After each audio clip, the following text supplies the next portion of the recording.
Welcome back, everybody, for another deep dive. Right. Today, we're going to look at the Russia-Ukraine conflict and Day 1000. day 1000. Yeah, Yeah, it's a sobering milestone for sure. it really is.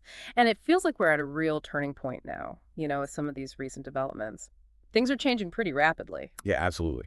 And Okay. one of the biggest developments recently has been Ukraine using those U.S.-supplied ATACMS missiles to hit a military base inside Russia, hmm which is a first. Yeah, that's a huge escalation. Yeah. And it's really significant because the U.S., only recently gave Ukraine the green light to use those missiles for those kinds of deep strikes inside Russia. Right. Previously, there were concerns about provoking Russia, potentially leading to, a wider conflict. Exactly. There was a lot of talk about, not crossing that red line, but now it seems like that line has been crossed. So this really sends a message about Ukraine's capabilities and their determination to really fight back. Mm. But it also begs the question, how is Russia going to respond to this? I mean, they've already updated their nuclear doctrine, outlining scenarios where they might actually use nuclear weapons. Yeah, that's definitely something to be concerned about, but it's important to remember that Russia's nuclear doctrine isn't completely new. They've always maintained the right to use nuclear weapons in certain situations. This update just clarifies and expands those scenarios. Okay, so what's changed? What are these new scenarios they're talking about? Essentially, they're saying that any attack on Russian territory, especially one that threatens the existence of the Russian state itself, could be met with a nuclear response. I see. So they're drawing a very firm line in the sand. Exactly. They're basically saying, don't push us any further. Okay, but how seriously should we be taking this threat? Is this really a World War III scenario brewing? Well, most experts believe that the risk of a full-blown nuclear war is still relatively low.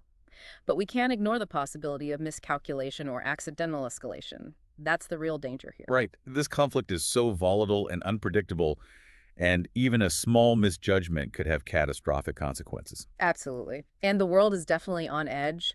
The U.S. Embassy in Kyiv has been closed because of intelligence about a possible major air attack. Yeah. And even Greece and Spain have closed their embassies too, which really underscores the perceived risk level right now. Definitely. It seems like everyone's bracing for impact, just waiting to see what happens next. And then on top of all this, we have a new wild card being thrown into the mix. North Korean troops have joined Russian forces in Ukraine. That was a surprise, to say the least. It was a big surprise, and it's really hard to say what North Korea's motivations are for getting involved in this conflict. Yeah, why would they even want to get involved in this mess? Well, North Korea is notoriously secretive, so Yeah. it's hard to know for sure. But there are a few possible explanations. Okay, let's hear them. First, they may see this as an opportunity to strengthen their ties with Russia, potentially gaining military and economic support in return. So the kind of strategic alliance. Exactly. They're essentially betting on Russia in this conflict and hoping to reap the benefits if Russia comes out on top. It's also a chance for them to project power on the world stage. I see. To show that they're a force to be reckoned with. Exactly, and to test their military capabilities in a real-world scenario. But what this means for the conflict itself is really unclear. Yeah, will North Korean involvement actually tip the scales in Russia's favor? It's hard to say. We don't know how well-trained and equipped these North Korean troops are, and their presence could also further escalate the conflict and lead to unintended consequences. Right, it's like adding fuel to an already raging fire. Yeah. And speaking of adding fuel to the fire, the U.S. has also approved sending anti-personnel landmines to Ukraine, which has sparked a lot of controversy. Yeah, landmines are incredibly dangerous weapons, and their use raises some serious ethical concerns. Definitely. They don't discriminate between soldiers and civilians. And they can remain a threat for decades after a conflict ends. Absolutely. So it's a really difficult decision. Ukraine desperately needs support to defend itself. But the use of landmines has long-term consequences that are hard to ignore. Yeah, it's a tough call with no easy answers. Yeah. And the potential ramifications are huge. You know, beyond the military maneuvers and the political chess games, we can't forget about the human cost of this war. Absolutely. A Ukrainian member of parliament recently revealed that many citizens are keeping emergency supplies ready in case of a nuclear attack. Oh. It's chilling to think about families going about their daily lives with that constant fear hanging over their heads. It really puts things in perspective, doesn't it? We're talking about millions of people living with the knowledge that their lives could be irrevocably changed in an instant. It's a terrifying reality. It's a heavy weight to carry, for sure. It is, and it makes you wonder, are the people making these decisions truly grasping the human cost, the weight of their action? That's a tough question. It's easy to get caught up in the politics and the strategy, But we can't forget about the human lives that are at stake. And it's not just the nuclear threat either. We've got landmines going to Ukraine, North Korean troops joining the fight. It feels like we're sliding down a very slippery slope. It's a dangerous situation for sure. With all these different actors involved, the risk of miscalculation and unintended consequences just keeps growing. And we're already seeing those unintended consequences play out with the landmine issue. The U.S. sending those weapons to Ukraine is technically legal Yeah. since they haven't signed the Ottawa Treaty, which bans their use. But it's still a move that's drawn a lot of international criticism. And for good reason, landmines are indiscriminate weapons. They don't care if you're a soldier or a civilian, and they can continue to kill and maim for decades after a conflict ends. It's like planting a ticking time bomb. That could go off at any moment. Exactly. And the long-term impact on civilians and the environment is devastating. So it feels like we're at this crossroads, where every decision has the potential to make things better or much, much worse. It's a delicate balance for sure. And right now, it doesn't seem like either side is willing to back down. Everyone's dug in their heels. The stakes are just getting higher. It's a classic security dilemma. Each side feels threatened by the other, so they keep escalating their actions, which just makes the situation even more unstable. And all of this is happening thousands of miles away from most of us.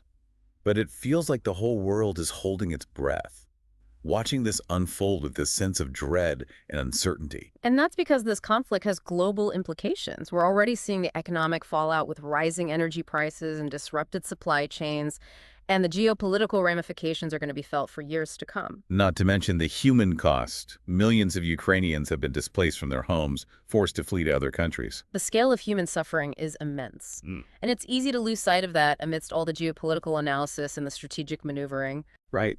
It's important to remember that behind all the statistics and the headlines, there are real people whose lives have been completely upended. Absolutely.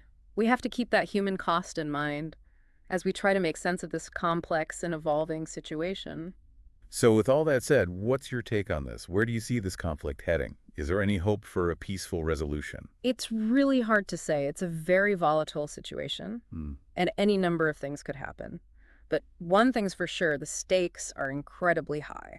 The consequences of failure, whether that's a wider war or a prolonged stalemate, are devastating. Exactly. And it's not just about Ukraine and Russia. The outcome of this conflict will have ripple effects across the globe. It's a pivotal moment in history, and it feels like we're all standing at this crossroads, trying to figure out which path to take. And that's why it's so crucial for us to stay informed, to engage in thoughtful discussion, and to hold our leaders accountable. We can't just sit back and watch this unfold. We have a responsibility to understand what's at stake and to use our voices to advocate for peace.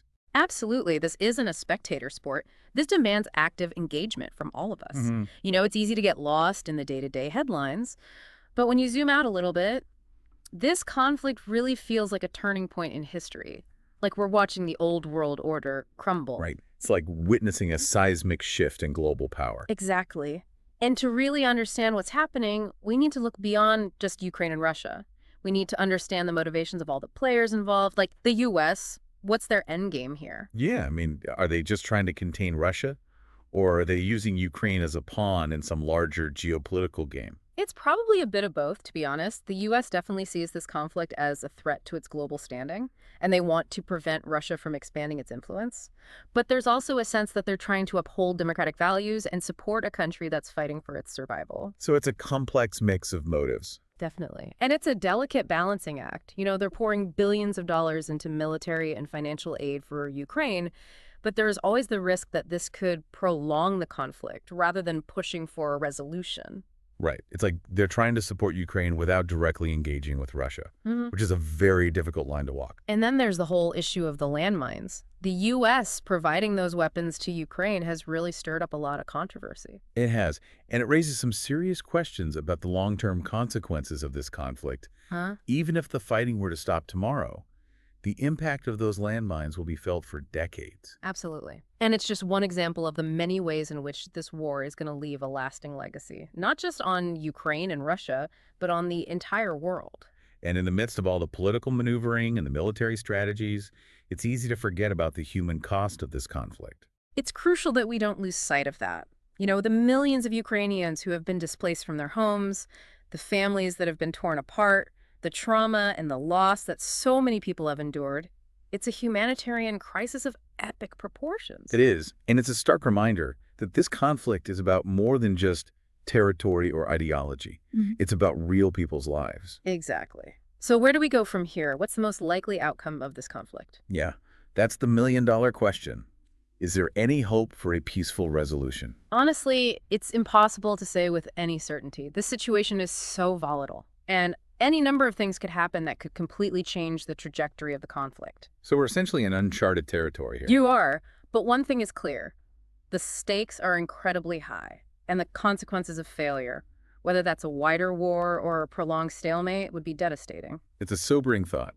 Yeah. And it feels like we're all standing at this crossroads, watching this unfold with a sense of both dread and a strange sort of helplessness. Yeah, I can definitely feel that way. But it's important to remember that we're not powerless.